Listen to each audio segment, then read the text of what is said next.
Welcome to Media Coffee, the podcast by PR Newswire, a Cision company, where we dive into the latest trends in media and public relations. Today, I'm really excited that we're joined by Marc C. Whitt, a seasoned public relations professional with nearly 40 years of experience working in higher education. Marc is the Director of Media and Strategic Relations at University of Kentucky, where he also teaches integrated strategic communications. Marc is also the author of two award-winning books, PR Lessons Learned Along the Way, and When in Doubt, Make Applesauce, Core Habits of the Master Public Relations Professional. I love that title, by the way. Thank you so much, Marc, for joining us. How are you doing today? Doing great, Sammy. Thank you. I appreciate the opportunity to be with you and this audience today. Thank you so much. So let's just get started with a little bit about your story, your background, how you got started in PR, and how it led to your current role as the Director of Media and Strategic Relations at University of Kentucky. Well, thanks, Sammy. This year, 2025, marks my 40th year in higher education public relations. That's kind of hard to believe.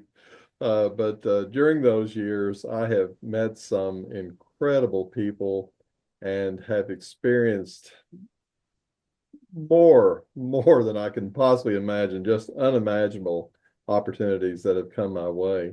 I have been blessed to have worked alongside several exceptional colleges and university public relations professionals, and that continues today. As you noted, I work here at the University of Kentucky, and we have an exceptional team led by our Chief Communications Officer, Mr. Jay Blanton, and so I'm incredibly blessed to be a part of that team. In many ways, I began this journey back when I was in junior high school. Of course, most now refer to it as middle school, as helping my dad, who was the band director there in the school. Dad actually gave me trumpet lessons, and to this day, almost 55 years later, I'm still playing trumpet. Wow. But Dad gave me the opportunity back then when I was in the seventh and eighth grades to publicize his band program, typically around the time that he was recruiting for new members in the junior high school and in the high school. And I loved doing that. I just simply loved doing that. So many years later, I had an opportunity when I went on to college to hold a 4 year internship in the Department of Music where I was. It was my junior and senior years, and then it went into my graduate college years. And so I was in charge of managing the PR functions for the Department of Music. It was the experience, quite frankly, that sparked my interest in higher ed PR. And as they say, the rest is just the beginning. That's amazing. So we have more than one thing in common. I also have a PR background and I'm a musician as well. So that's great to hear. Well, great. That's great. That's great. Let's start with, the trends and best practices in higher education. Could you please speak to the role of PR in higher education and why it is critical? Yes, certainly. Colleges and universities are indeed special, unique places, as we would all agree. Mhm. These are communities where lives are radically changed for life, where minds are stretched and varying opinions are, for the most of the time, met with respect, civility, debate, and deeper understanding, where people from different places and backgrounds across our nation and around the world gather together to live and study side by side. It really makes that quite unique. These are places where research continues every day, fundamentally improving our lives through advancements in medicine, engineering, education, business, technology, communication, and the sciences. And they are places where the arts and athletes or athletics unite us in the spirit and in the thrill of performance. In many ways, Sammy, colleges and universities are the proverbial fountains of youth when you think about it. For those of us fortunate to serve either on the faculty or administrative staff, and in my role here at the University of Kentucky, as you noted, I'm both here on the administrative staff of the university, but also teach. You're surrounded by young, enthusiastic, energetic, spirited young people, excited and eager about the promise of tomorrow. That kind of environment just naturally rubs off on you when you are in such an environment. Our students help rejuvenate our own spirits and souls. When this and much more is taking place on these campuses, who would not want to shout from the mountaintop about this? And public relations allows us to do this in targeted, strategic ways with our various constituents, supporters, local communities and states, the media, and of course our alumni and parents too. And who doesn't like reading, seeing, or hearing about incredible people doing incredible feats? Sammy, I truly believe that success stories happen here in so many ways, and new beginnings, new advancements also happen here. And I wanted to be an active part of telling and sharing these stories when I got into this work back in 1985. So it has certainly been why I felt a calling to dedicate my professional career to higher ed PR. How do you think it has evolved over the last decade, with Oh, the mercy. rise of social media and everything? What's Everything, changed? everything. Well, thinking back, when I got out of college and got into this work, nobody could be more advanced than we were at that time. And yet, 40 years later, if I continue to do many of the same things that I did back then, even though they were great then, today, if I don't keep myself fresh and relevant in the work, then everyone suffers. I suffer, the people that I work with suffer, and probably more importantly, the institution for which I represent suffers.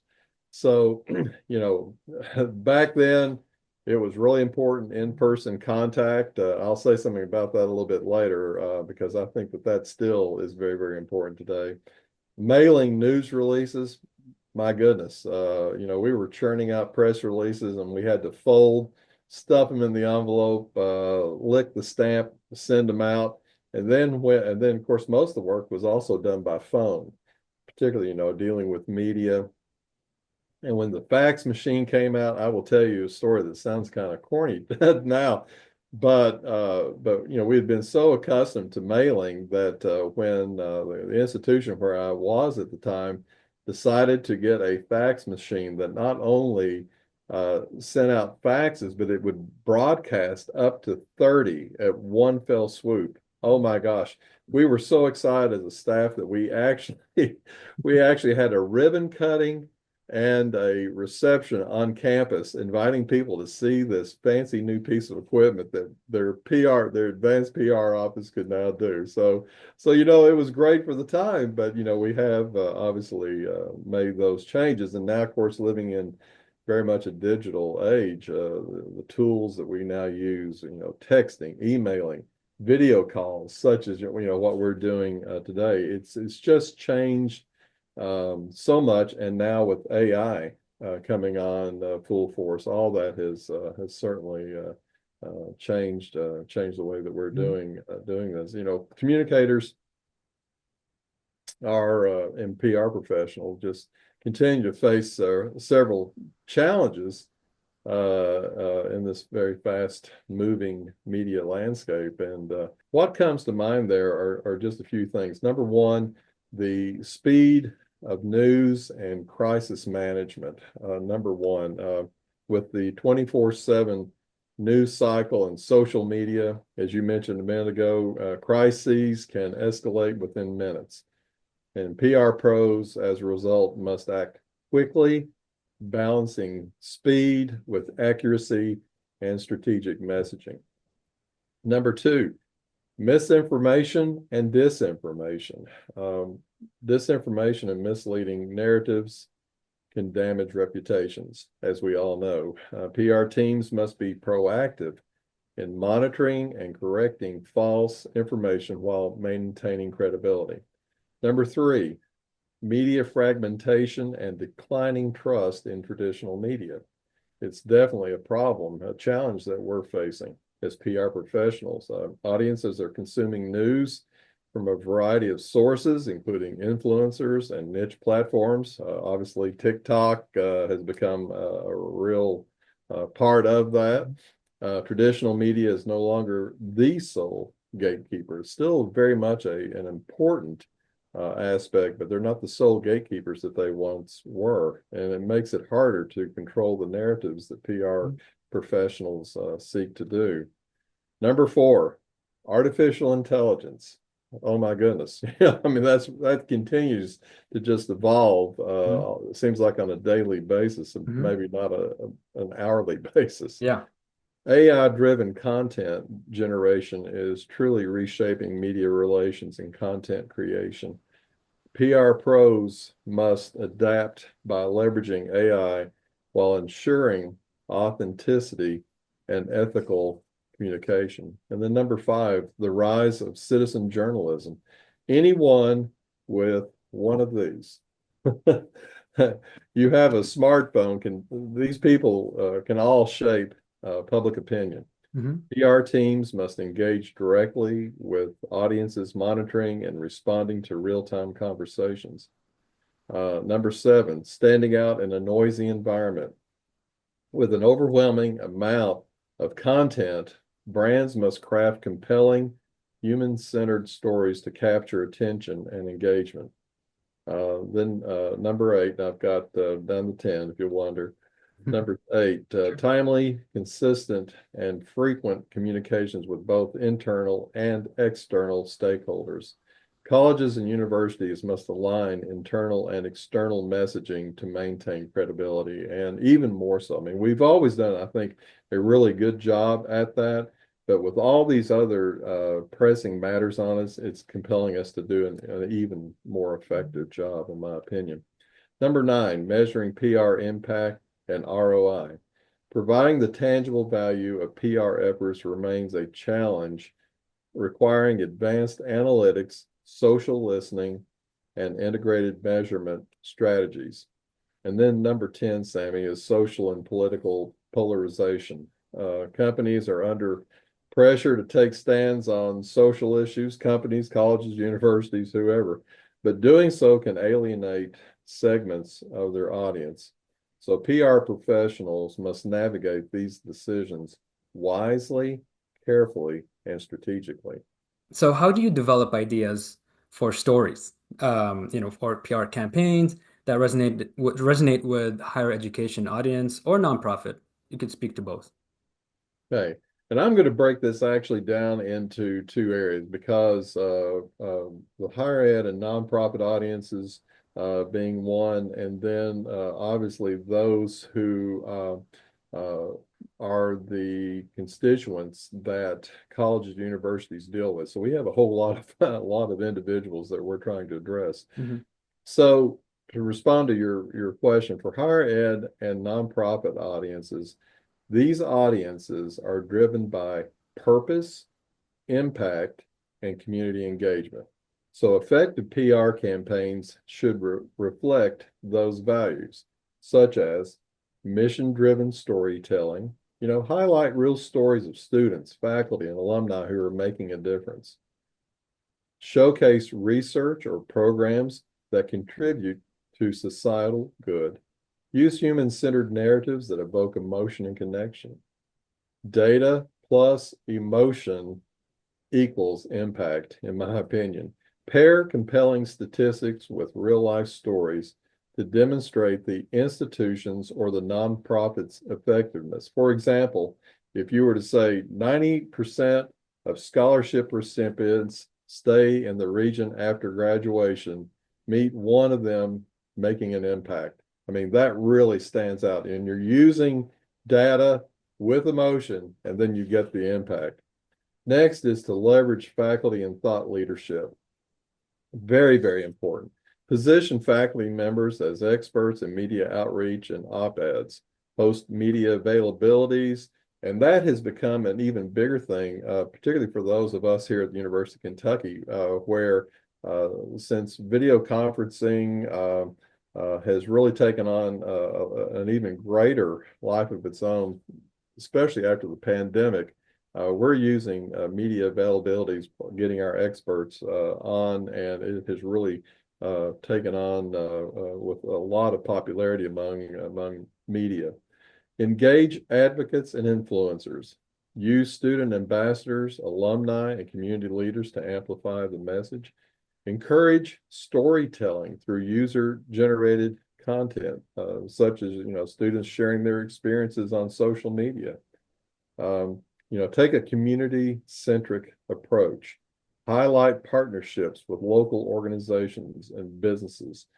Show how research or initiatives benefit the broader community. So that's the first aspect of your question. Now, for college and university supporters, such as donor, alumni, and other, parents and other partners, community, never forget your local community.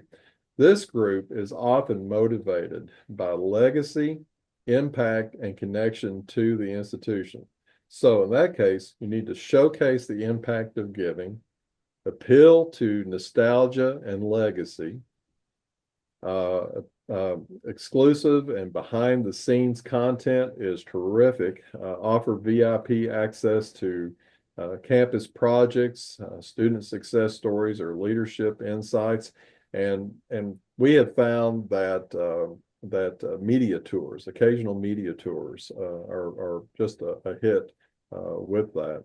Mm-hmm. Engage thorough events and networking opportunities. Seek how alumni reunions, service days on your campus, donor appreciation gatherings can help build deeper connections. Leverage digital events for supporters who can't attend the event. So if they want to be a part, maybe you've got an event in Kentucky, but you live in California, there, Sammy, and you'd like to be a part of that, then we need to figure out a way digitally so that you can come on and be a part of that, and then use personalized storytelling. And so all of those aspects make a significant difference. You mentioned media tours, so I imagine that's part of the approach you have for building strong relationships with journalists. Um, can you also expand on, how do you build relationships with journalists who are covering education? Right. Boy, I could actually spend about 2 hours talking about this, but I know we're limited on time. So I want to make this point very clearly. This is public relations, not desk relations. And, if we're not careful, we can become so engaged with, thankful we have technology that we can sit at our desk like we are right now. Mm-hmm. But there's also a downside to that if we're not careful in this work, and that is to just stay behind the desk. We've got to be out in front and with people as much as possible, having that face to face. So, should face to face not be possible, then seek to do the next best thing, perhaps a video call, such as what we're doing now. Mm-hmm. Be steady and consistent with building relations with journalists and media management. It is an absolute must. I have found for myself that personal visits with them once or twice a year are effective as long as you have something worthy of their time. And that doesn't always work. I'll always give them, of course, lead time to say, hey, I'm going to be in your area, would love to stop by. And usually, 99% of them are going to say, oh, that would be great, would love to sit down and talk to you. But when it can't be, then we try to find another way to get together, maybe by the phone or over a video call. Yeah.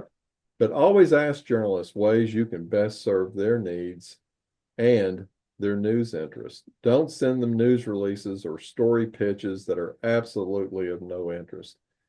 Be strategic in your pitches. Don't pitch to the Washington Post or the New York Times or any other national outlet stories that would only interest those in your part of the world. So you've really got to be mindful of that, because it can easily ruin your reputation as a PR person if you just don't do your homework.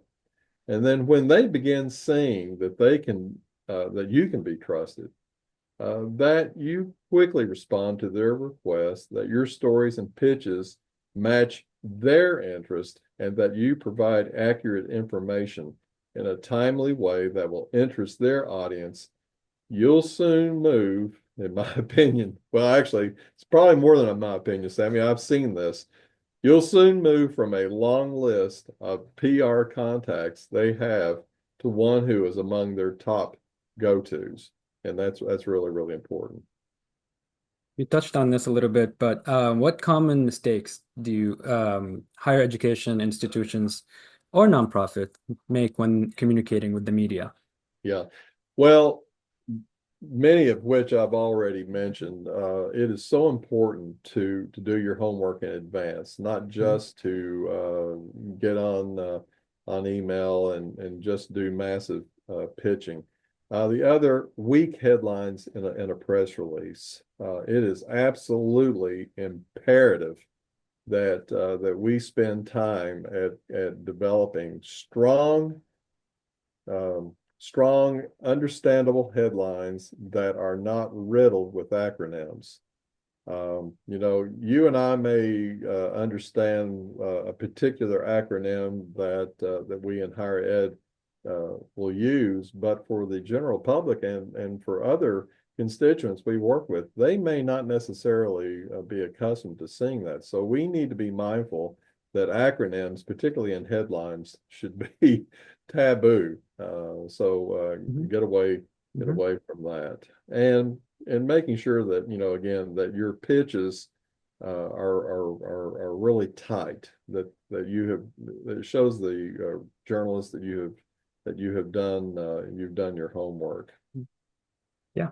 Give me 1 second. Let me just close the door because my dog was in my room and he wanted to get out of my room. Hey, So there you I had to open the go. door for him. Sorry for the disruption here. Oh, no problem. No We'll edit problem. it out. Um, yeah. So let's shift our focus a little bit to press releases. We talked about press releases.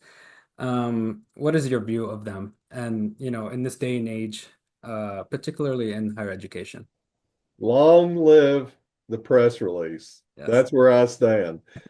Too many of us have limited the opportunities a press release can offer, in my opinion. And there are many out there who have announced the premature demise of this tried and true PR workhorse, claiming it's a relic from the past, but I respectfully disagree. The masterful public relations professional truly understands the life that a press release, beyond its immediate earned media value, has. In my opinion, there are seven uses that the press release can be used for. Number one, relevant, timely news, data, business announcement, developments for journalists. That's the given. That's the number one. But beyond that, relevant, timely content for websites and online publications. Three, relevant, timely information for external constituents. Number four, relevant, timely information for internal constituents. Five, enhanced exposure for a program or whatever you're writing about, covering. Number six, repurposed content for podcasts, blogs, marketing communications, as well as social media, by all means.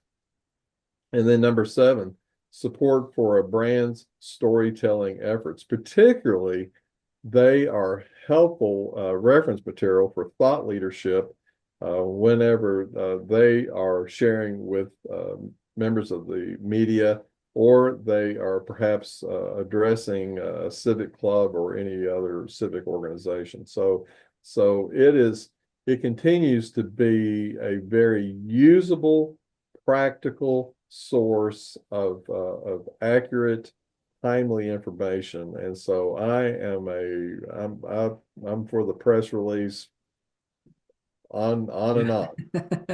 I love that. I want to go back to what you said earlier about, the headline and how important the headline is of a press release as well. We talked about this in a recent episode um, where we had our experts at Cision talk about the importance of headlines and press releases. And, you also mentioned, not using like jargon or acronyms or, yeah. Yes. What other advice do you have for, when it comes to writing press releases? Are there absolute no-nos? Any best practices you'd like to share? Couple things come to mind. Number one, personalization. Don't every single pitch that I do, I personalize it to the reporter that I am pitching to. I'm not casting it out there as if I'm just sending it to thousands and thousands of journalists, but I want them to know that I am directing it to them, that I know that they cover a particular beat, that this story that I'm sending them or pitching to them is of relevance to what they cover. Whenever I'm emailing a pitch, which many of the pitches I now do using that technology, in terms of formatting, the subject line is incredibly important. And so, if say for example, if I'm pitching a story, say on cancer research, then I will always begin on that subject line in all caps, cancer research, colon, and then I will proceed with the title of the actual press release. And then in parentheses, I'll put the name of my university Mhm. on there. And that's a proven and effective way that it's not 100% that it's always going to grab the attention, but it does show the reporter that you care enough that you are saying this area of interest, that part of your beats, among the beats that you cover, cancer research is one of them. We want you to consider this pitch. And so if you can, the more that you can show that you're personalizing and being considerate of them and thoughtful of what they're trying to cover, then here again, you begin building a reputation for yourself as a solid PR contact for them. And then the other is just what I had mentioned earlier, is simply remembering your audience. Mhm. You've got to put the audience before your own interest. So, what may be, I mean, obviously the things that we're turning out are really, really important to the institution, but we've got to be mindful that when we are pitching stories or producing press releases, that the end user, the reader, the person who's going to be seeing the story on the 6 o'clock or 11 o'clock news, or they're hearing it over the radio, or they're hearing about it on a podcast, or wherever it might be. We've got to be mindful and respectful of that audience. So those are two critical things, I believe, Sammy, that they're easily done. They take time, but if we don't rush and we show that we've done our homework, then you can garner some good results, I believe. Absolutely. I cannot stress enough the importance of personalization and knowing, what the journalist covers and what their audience are interested in. That goes a long way. So doing your research and your due diligence when you're pitching is very important. Thank you so much for sharing those. Let's talk about your incredible books that I loved reading over the past couple days. What inspired you to write PR lessons learned along the way, and when in doubt, make applesauce? What was the inspiration behind those two books? Well, I appreciate you asking. Both have some interesting stories. Probably don't have time to tell the whole for both of them, but for the first book, I was not even looking. I mean, everybody says they want to one day, write a book, but I really was not seriously considering writing until a friend of mine who was a book publisher had been a part of an audience where I was doing a presentation about PR lessons that I had learned along the way in my journey. And so he invited me to have coffee with him, and he was talking about a couple of books that he had just published, and I really thought that was what he wanted to talk about. And I'll never will forget, he put down his coffee and then leaned into me. He said, "So when do we publish your book?" I kind of chuckled, and he did, and he said, "No, I'm serious, Mark." He said, "I heard the what you had shared," and he said, "I think that what you shared would be perfect if you would consider writing that in a book." So the idea for this most current book came to mind. I really feel like Sammy, and this is what led to it. I felt like that that we need to, as strategic public relations officers, that we need to have a North Star. And with that North Star, I thought of 8 habits that the masterful, well, I should say the 8 habits. What would be those 8 habits that would really develop a strategic public relations professional into a masterful public relations professional? So I crafted it from that perspective, because in my opinion, the masterful public relations professional um, is the cream of the crop.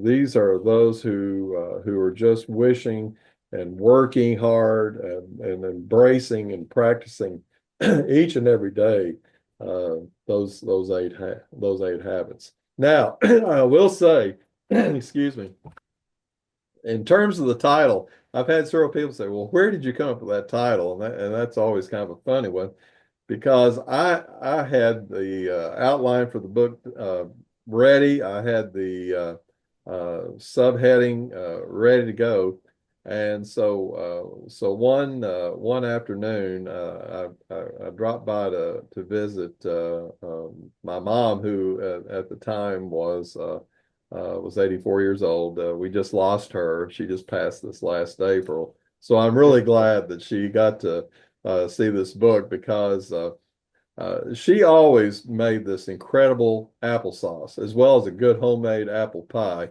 But she had this incredible she had this saying that when things were just, kind of too much, and you needed to clear your mind, she would make this comment, "Well, when in doubt, make applesauce." And so she asked me, well, as we were sitting in the living room, she goes, "Well, how's your book coming along, Mark?" And I said, "Well, it's coming along great, but I just for the life of me cannot think of a catchy title that I want for this book." And she said, "Well, you know what I've always said, when in doubt, make applesauce."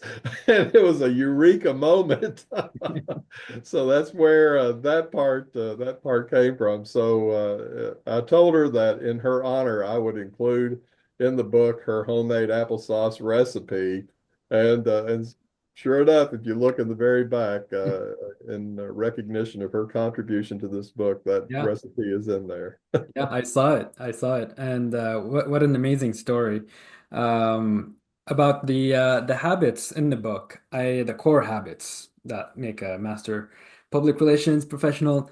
What is one lesson or habit from each book that you think PR professionals should implement immediately? Before you go, I'm gonna say my favorite one was resilience. Having working in having worked in PR, there's a lot of ups and downs, and like in any industry, but in PR particularly, it's so fast paced and it's so intense that resilience is, it's a vital trait you need. Yes, I So, agree. I well, appreciate you saying that, and yeah, I agree. I mean, we have to learn how to be resilient. There are going to be plenty of times that we may take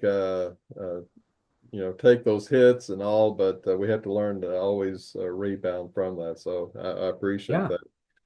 For me, the I guess the one theme that uh, that is for both of the books, even though they're similar in some ways, but dissimilar in many other ways. But there is one theme, and that is that the masterful public relations professional is a model of unquestionable character and integrity who lives it out in their personal and professional lives. And so, that's habit number one, and it's by no accident that I do list that as habit one in the applesauce book, mhm, because it is the foundation of who we are. The only thing that we actually own in this life is our reputation. And so we as PR professionals must always do whatever it takes to protect it, whatever. And so that would be mine. yeah, that's a great one, that's for sure. All right, so do you have any final thoughts or advice for PR professionals working in higher ed or nonprofits? Oh, yes. I have a few things. Well, first of all, always keep yourself fresh and relevant. As I noted earlier, things that I had been doing in the office 40 years ago worked tremendously well. But if I were to do those today, it wouldn't be such a great day in the workplace. Be an indispensable voice in the room or at the board table. If a great measurement there is that if you were not in the room, would others miss your opinion, your wisdom, your counsel? So be an indispensable voice. Embrace emerging communication technologies. There's so much, even as we're kind of laughing, looking back at the technologies that I came into, and now the ones that we have present, guess what? Who knows, another 10, 20 years from now, we would look back at what we think now is just the latest and greatest and probably chuckle at that, saying, oh, can you believe that, that we had those technologies? So we'll always be having those technologies in communication emerging. And so in order, it's really important that we keep ourselves fresh, relevant, and by having those embracing in our uses. As I mentioned earlier, don't get trapped behind your office desk. Get out and know your audiences. Become a lifelong learner. And lastly, enjoy the journey. That is so important. I absolutely love this work, and um, you know, coming into it every day, coming into the office every day, walking around campus, being able to be in a classroom situation, being in meetings, talking with media. Oh my gosh, I love it all. I just love it all. So those of us who serve in public relations truly realize it's a calling, and it is. I really feel that way. Well, this is great advice. And how can listeners connect with you and get a copy of your books? Oh, I love it. Thank you. Well, I'm on LinkedIn and would love to connect with anyone watching and listening to us today. And I'm also on X as well as on Blue Sky. So please feel free to reach out to me on those platforms. Um, in terms of the book, you can go to Amazon, or you can go to most leading independent booksellers, literally in about 30 countries. You can order it online from them. Or Sammy, if you're ever near the campus of the University of Kentucky, you can also come to the Barnes and Noble's UK bookstore where both books are available there Yeah. too. Yeah, sounds great. Yeah, thank you so much, Mark. And this was a fascinating interview. I really enjoyed talking to you, and thank you so much for joining us. And have a great day. Thank you. You too, and I wish everyone well. Thank you so much.